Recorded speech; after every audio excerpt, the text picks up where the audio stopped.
Kali ini kita akan belajar mengenai laju reaksi atau disebut juga sebagai kinetika kimia. Sebelum masuk ke kinetika kimia atau laju reaksi, kita harus pahami dulu pengertian dari konsentrasi. Konsentrasi punya nama lain yaitu molaritas.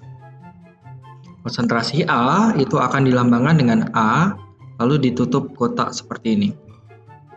Pada larutan, konsentrasi adalah mol zat dalam setiap liter larutan, sementara pada gas itu adalah mol zat dalam setiap liter wadah. Di sini kalian sudah harus paham apa itu pengertian dari mol ya. Kalau kalian belum paham, silahkan dibuka materi kelas 10. Teori tumbukan. Pada dasarnya, reaksi kimia itu dapat terjadi jika dia mempunyai energi yang cukup untuk bertumbukan, dan yang terakhir, dia tumbukannya itu posisinya tepat. Jadi agar dapat berlangsung, reaksi kimia membutuhkan tumbukan dengan energi yang cukup dan posisi yang tepat. Besaran energi yang harus dilalui agar reaksi terjadi disebut sebagai energi aktivasi atau energi minimal agar reaksi dapat terjadi. Sementara posisi yang tepat nantinya dapat dibantu dengan penambahan katalis. Nanti katalis akan kita bahas di slide selanjutnya. Pada dasarnya cuma ada dua faktor yang dapat mempercepat laju reaksi. Yang pertama yaitu energi kinetiknya, yang kedua adalah katalis. Cara kerja mereka berdua berbeda. Energi kinetik sendiri dapat diperbesar dengan cara memperluas permukaan bidang sentuh. Yang kedua dengan cara memperbanyak konsentrasi. Yang ketiga adalah dengan meninggikan suhu atau menaikkan suhu. Pada dasarnya tiga hal ini akan menaikkan energi kinetik. Kalau luas permukaan bidang sentuh dan konsentrasi akan menyebabkan probability tumbukan terjadi itu lebih banyak, sementara kalau suhu akan meningkatkan kecepatan dari partikel sehingga energi kinetiknya juga meningkat. Seperti kita ketahui, energi kinetik adalah setengah mv kuadrat. Kalau V-nya meningkat berarti energi kinetik meningkat. Nah, inilah praktikum kita kemarin. Kita kemarin melakukan percobaan CaCO3 direaksikan dengan HCl menghasilkan CO2, H2O, dan CaCl2. CaCO3 yang digunakan pada waktu praktikum kemarin itu adalah dalam bentuk padatan dan ini adalah reaktan. Seperti kita ketahui, reaktan akan berkurang, jadi grafiknya akan turun. Tapi grafik pada laju reaksi itu dia grafiknya selalu melengkung seperti ini. Kalau yang kepingan dia lengkungannya lebih landai, sementara kalau serbuk dia lengkungannya lebih tajam. Dalam artian serbuk lebih cepat daripada kepingan. Ini grafik waktu versus massa dari CaCO3. Semakin lama massanya berkurang. Ini juga semakin lama semakin berkurang, tapi lebih cepat untuk yang serbuk. Ini adalah grafik dengan model yang lain, di mana ini ada partikel A misalnya berubah menjadi partikel hijau, partikel B. Nah, di sini partikel A yang berwarna ungu, lama-kelamaan dia akan berkurang sampai habis. Sementara di saat yang bersamaan, partikel yang hijau terbentuk. Grafiknya melengkung dan naik. Yang ini melengkung dan turun. Selanjutnya adalah katalis. Katalis adalah zat yang membantu reaksi berjalan dengan posisi yang tepat. Karena berlangsung pada posisi yang tepat, maka energi aktivasi reaksi dapat diturunkan. Ingat kembali, energi aktivasi adalah energi minimal agar reaksi dapat terjadi. Di sini ada gambar, ini contohnya pada enzim, karena enzim itu adalah katalis. Ini reaksi tanpa enzim, dia membutuhkan energi sebesar ini, tanpa enzim. Sedangkan kalau dengan enzim, dia yang warna biru ini. Kita lihat di sini bahwa energi aktivasinya dari setinggi ini, turun jadi hanya segini. Kembali lagi ke tadi, konsentrasi itu sama dengan molaritas. Pada larutan, mol per liter larutan, pada gas, mol per liter wadah. Kecepatan punya nama lain yaitu rate atau velocity. Kecepatan dilambangkan dengan R atau V. Laju reaksi adalah perubahan konsentrasi reaktan atau produk dalam setiap satuan waktu. Kalau dilambangkan dA per dt, dengan D adalah delta atau perubahan konsentrasi A dibagi dengan perubahan waktu. Laju reaksi adalah perubahan konsentrasi reaktan produk dalam setiap satuan waktu. Jadi boleh dirumuskan min dA per dt, min dB per dt, plus dC per dt, lalu plus dd per dt. Di sini kita lihat di sini minus karena reaktan akan berkurang Di sini positif karena produk akan bertambah. Ingat kembali, reaksi kimia itu seperti halnya kita sedang makan sesuatu, misalnya kita makan spaghetti, maka ini adalah spaghetti, misalnya ini spaghetti, ini pizza, kita makan dua-duanya spaghetti dan pizza. Maka lama-kelamaan spaghetti dan pizza yang kita makan akan habis. Lalu produk yang kita hasilkan yaitu mungkin ini yang cair, ini yang padat. Nah, sama-sama tapi beda kekentalannya ya. nya di dalam septic tank itu kan selalu bertambah. Jadi reaktan itu adalah makanan yang kalian makan yaitu berkurang. Sementara produk itulah yang semakin lama semakin banyak di septic tank. Laju reaksi setiap zat ternyata sebanding dengan koefisien. Nah, di bawah ini kalau kalian tidak mengerti nanti aja kita bahas. Kita lihat langsung ke contohnya aja. Kita punya reaksi 1A, 2B, 3C, 4D.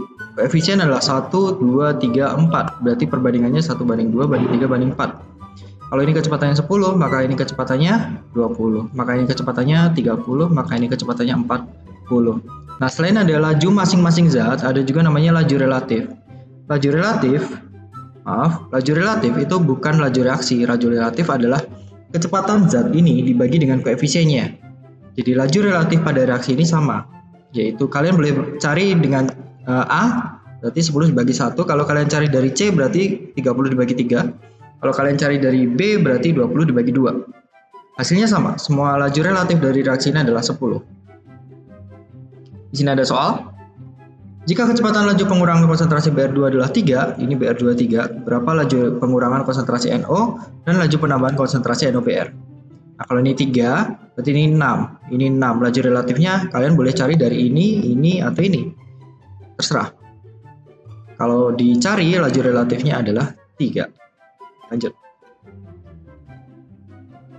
Konsentrasi reaktan akan memberikan pengaruh terhadap jalannya reaksi. Besaran pengaruh yang diberikan dinyatakan sebagai orde reaksi. Inilah gambar grafik orde reaksi. Kalau grafik 0 ini artinya penambahan konsentrasi reaksi tidak merubah kecepatan. Tidak merubah kecepatan. Kalau yang ini penambahan konsentrasi reaksi ternyata merubah kecepatan berbanding lurus ya, pangkat 1. Kalau ini perubahan konsentrasi reaksi memberikan perubahan kecepatan berbanding kuadrat. Ini orde 0, orde 1, orde 2. Nanti ada orde 3 dan 4. Inilah template dari persamaan laju reaksi. Akan ada 3 jenis persamaan laju reaksi. Yang pertama unimolekuler, di mana reaktannya cuma 1. Di mana rumusnya adalah R sama dengan K, A pangkat X dengan K konstanta laju reaksi dan X adalah orde reaksi A. Nilai K dan X hanya bisa ditentukan melalui eksperimen. Inilah untuk yang unimolekuler. Sedangkan kalau yang ini untuk bimolekuler, berarti reaktannya ada 2. Berarti kita tinggal tambah yang persamaan tadi, tambahkan B pangkat Y. K-nya masih sama, X-nya masih sama, Y adalah orde reaksi B. Sementara akan ada istilah tambahan yaitu orde total. Orde total adalah X ditambah Y. Dengan nilai K, X, dan Y hanya bisa ditentukan melalui eksperimen. Lanjut, ini adalah polimolekuler. Kalau polimolekuler berarti tambah C pangkat Z. Sama seperti tadi, hanya bisa ditentukan melalui eksperimen. Nilainya X tambah Y tambah Z adalah orde total. Contoh, kalau kita punya persamaan seperti ini, maka orde reaksi total dari persamaan ini adalah 2 tambah 1, 3. Nah, gitu aja. Kita akan lanjut ke bagian matematika dari laju reaksi. Dasar matematika yang kalian butuhkan adalah 1 pangkat A sama dengan 1, lalu B pangkat 0 adalah 1. B tidak boleh 0. B tidak boleh 0, karena 0 pangkat 0 tidak terdefinisi. Lalu kalau kita punya 2X dibagi 4X, berarti sama dengan 2/4 pangkat X, atau setengah pangkat X. Nah, misal kita punya soal seperti ini. Tabel di bawah ini merupakan data dari reaksi PQ menjadi RS, berarti ini bimolekuler karena reaktannya ada 2. Dari data tersebut tentukan orde reaksi P. Orde reaksi P ini berarti orde reaksi Q berarti yang ini. Orde reaksi total nanti setelah dapat X tambah dapat Y, maka kita bisa tambahkan untuk dapat orde total. Bentar. Saya ini data 1, data 2, data 3, data 4, data 5. Nah, kalau kita mencari orde P, maka kita harus mencari data Q yang sama agar tercipta 1 pangkat Y sama dengan 1. Di sini terlihat bahwa yang sama di Q-nya adalah data 1, data 2, dan data 3. Kalian boleh variasi dari ketiga ini kalau ser memilih 1 dan 2. Data 1 dan data 2. Ini template-nya adalah seperti ini untuk bimolekuler dengan X dan Y belum diketahui. Lalu kita masukkan data 1 adalah V, ini V. sama dengan K kali A kali B pangkat Y. Lalu kita masukkan data 2. Data 2 berarti V-nya adalah 4V. K, 2A, dan B di sini kita masukkan. Kalau kita bagi sebelah kiri maka sama dengan sebelah kanan. Serubah bentuknya jadi seperti ini. Karena seperti dasar matematika yang sudah diajarkan di awal tadi. Ini bisa dicoret antara V dengan V, K dengan K, A dengan A. Lalu ini tercipta 1 pangkat Y sama dengan 1, di mana B ini akan jadi 1 pangkat berapapun 1. Maka kalau kita sederhanakan jadi 1/4 sama dengan setengah pangkat X. Itu bagaimana cara kita mencari order P, dengan cara mencari data Q yang sama. Kalau kita mencari order sebentar, berarti X-nya adalah 2. Nah ini tidak perlu dijelaskan ya, harusnya sudah tahu. 2 kuadrat 4, berarti order 2. Lalu kita mencari data order reaksi Q. Jika kalian mencari order Q, maka pilihlah data P yang sama. Berarti data P yang sama bisa 1, 4, dan 5. Di sini saya memilih 1 dan 4 karena, saya memilih 4 dan 5. Agar tercipta 1 pangkat X sama dengan 1. Lalu kita masukkan data 4 dan 5. Bentuk umumnya tadi bimolekuler. Data 4 kita masukkan V di sini sama dengan A 2B. Oke ya. Kita masukkan lagi V sama dengan V sama dengan A 3B. Kalau kita bagi kiri dan kanan, kalau kita coret-coret semuanya, maka akan tercipta 1 sama dengan 2/3 pangkat Y. Berarti nilai Y adalah 0. Nah, kita dapat order reaksi P. Order reaksi Q kita tambahkan di order total. Berarti order totalnya adalah 2 ditambah 0, yaitu 2. Persamaan laju reaksi hanya seperti ini. Kita masukkan saja X dan Y-nya, kita masukkan X-nya 2, Y-nya 0. Tapi kalau ini kan bisa dicoret, maka disederhanakan lagi persamaan laju reaksinya adalah ini. R sama dengan K, P, order 2. Lanjut, kalau kita punya soal seperti ini misalnya, order reaksi A, order reaksi B, order total, order persamaan laju reaksi, bla bla bla. Nah, kalau kita mencari order reaksi dari order reaksi dari A, nanti kita pakai data 1 dan 2, kita boleh abaikan ini, maka setengah pangkat X sama dengan 1/4 ya. Atau ini 0,02 dibagi 0,08 sama dengan ini pangkat X. Jadi seperti ini saja, langsung masukkan nilai X-nya 2. Kalau kita mencari order B, berarti cari data ini yang sama. Di sini saya menggunakan data 3 dan 4, berarti setengah sama dengan setengah. Setengah pangkat Y sama dengan setengah. Berarti kita dapat order B adalah 1. Lanjut, order total adalah 2 tambah 1 yaitu 3. Persamaan laju reaksi hanya tuliskan seperti ini saja, berarti K, A, order 2, B, order 1. Lanjut, bagaimana cara kita mencari ketetapan laju reaksi? Tinggal kita tulis kembali persamaan reaksinya seperti ini, yang tadi sudah kita dapat. Lalu kita masukkan di salah satu data. Di sini saya menggunakan data 1. Kita masukkan R-nya adalah 0,02, K-nya belum diketahui, A-nya adalah 0,1 kuadrat, B-nya adalah 0,2. Jadi kita masukkan saja, sehingga ditemu konstantanya adalah 10. Ini 1 per molaritas kuadrat second, ini adalah satuan ya. Konstantanya adalah 10. Kalau tidak percaya nanti coba dihitung sendiri. Nah, ingat kembali bahwa molaritas adalah mol per liter. Maka satuannya bisa diubah menjadi seperti ini. Silahkan coba diutak-atik sendiri. Nah, ternyata setelah kita lihat satuan dalam berbagai order itu berbeda-beda. Satuan berbagai order berbeda-beda. Kalau order 0 satuannya adalah ini, sama seperti konstanta, sama seperti R ya. Molaritas per liter second. Order 2 ini boleh dicoret, ini boleh dicoret, jadi cuman S pangkat min 1. Order 1, bentar tadi saya salah ngomong kayaknya. Order 1 ini bisa dicoret, ini bisa dicoret, berarti tinggal S pangkat min 1. Lanjut order 2, 1 min 1, 1. Order 3, 2 min 2, 1. Di sini kelihatan ada polanya ya, ini polanya. Jadi untuk lambang ini selalu kurang 1 dari ordernya. Lanjut. Bagaimana kalau kita punya soal dengan tipe yang berbeda? Persamaan kecepatan reaksi H2 ditambah I2 bla bla bla, V sama dengan K, H2 order 2, I2 order 1. Jika konsentrasi H2 dinaikkan 2 kali, ini dinaikkan 2 kali, I2 dinaikkan 3 kali, laju reaksi menjadi berapa? Laju awal adalah ini, sama seperti persamaannya. Laju setelah konsentrasi berubah, itu kita ubah.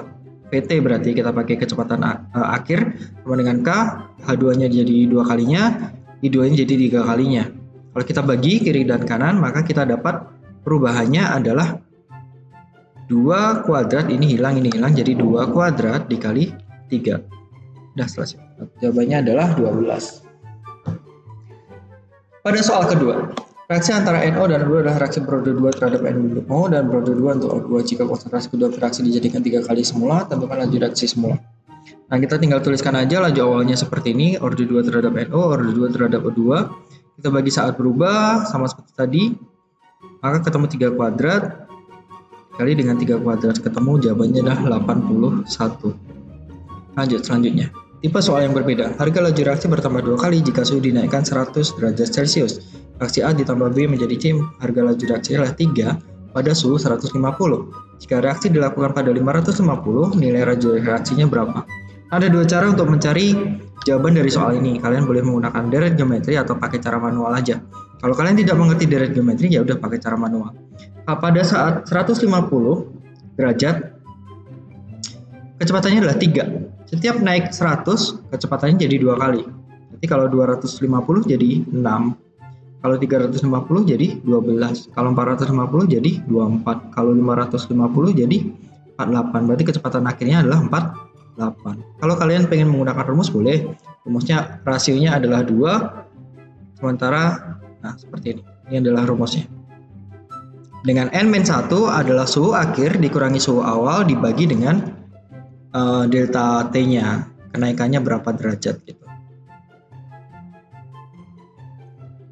Lanjut. Setiap kenaikan 200 derajat, laju reaksi menjadi 2 kali lebih cepat dari semula. Jika pada 100 derajat reaksi berlangsung 32 menit, tentukan waktu reaksi pada suhu 700. Nah, kita boleh menggunakan deret geometri atau pakai cara manual saja. Misalnya kita punya 100 derajat, itu waktunya 32. Suhu naik 200, kecepatan jadi 2 kali lebih cepat. Tapi ingat, ini adalah waktu. Waktu berbanding terbalik dengan kecepatan. Kalau dia 2 kali lebih cepat, berarti waktunya jadi 2 kali lebih pendek. Jadi ini dibagi 2 gitu. Atau dikali setengah. Jadi 16 menit pada suhu 300, naik 200 lagi jadi dibagi 2 lagi jadi 8, naik 200 lagi jadi 4. Nah, jawabannya adalah 4 menit pada suhu 700 derajat Celcius. Kalau kalian mau pakai rumus boleh. Berarti 32 dengan rasionya adalah setengah, orde 0, bla bla bla. Ini adalah pangkat 3 begitu. Dengan delta I-nya adalah suhu akhir dikurangi suhu awal dibagi dengan kenaikan suhu. Berarti 700 dikurang 100 dibagi 200. N-1-nya, nilai N-1. Nah, seperti itu materi laju reaksi. Terima kasih.